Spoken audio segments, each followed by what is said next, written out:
In this video, we bring you 5 ways to lead your partner in West Coast Swing.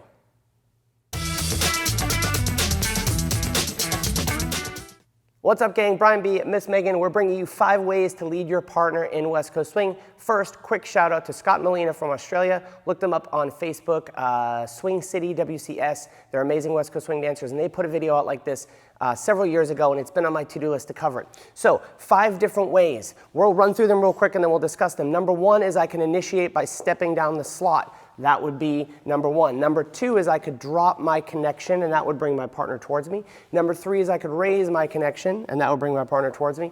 Number 4 is I can widen my connection, and that will bring my partner towards me. Number 5 is I can rotate, and that will bring my partner towards me. So let's cover those in a little bit more detail.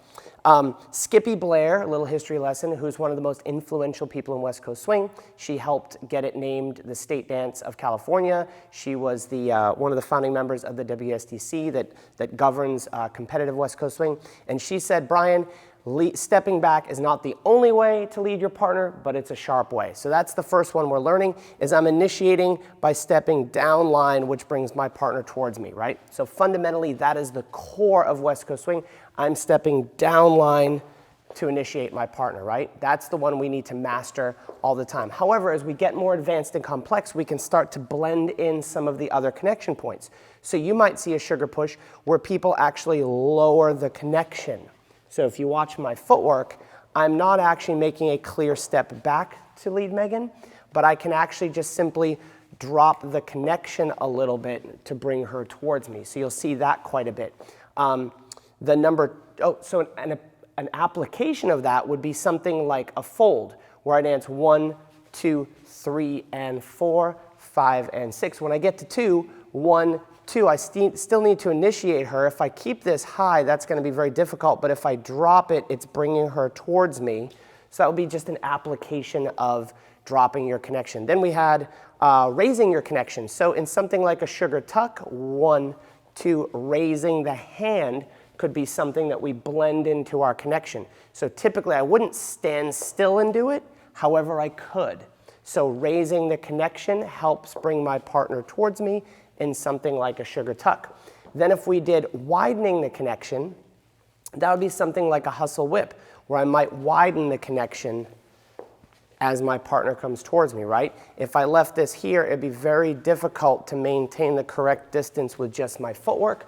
So I'm blending in that type of connection, where as my partner gets closer to me, I have to widen the connection. I'm doing that quite big so you can see it on camera, but that's a connection we can build in. The final one is a rotation, and I like this one. If we led like a left side pass, I could initiate down line with my footwork. However, if I purposely stepped out of the slot without any progression down the slot, with pure rotation, you'd see that it would start to initiate the follower down line. So if we needed something that had to have quite a bit of rotation to it for the leader, I could blend in that type of connection. So quick recap, I step down line, number 1. Number 2, I can lower the connection. Number 3, I can raise the connection. Poor Miss Megan's just going back and forth. Number 4 is I can widen the connection. And number 5, I can rotate my body. Cool. If you are fascinated with subjects like this, where we get into the more esoteric parts of West Coast Swing, you can head to our website. We're going to link up the video page in the top corner and probably in the links below. We have hundreds and hundreds of videos, but the great thing is they're broken down by section. So obviously the patterns are sectioned out, but we've got great sections on just turns, on footwork, on musicality, on connection. So this video lies in the connection section. That was kind of a rhyme, connection section. Yeah, so if you guys really want to get into some of the details of West Coast Swing, I recommend you head on over there and check out what we've got to offer. Thanks for the support, gang, and we'll see you on a dance floor soon.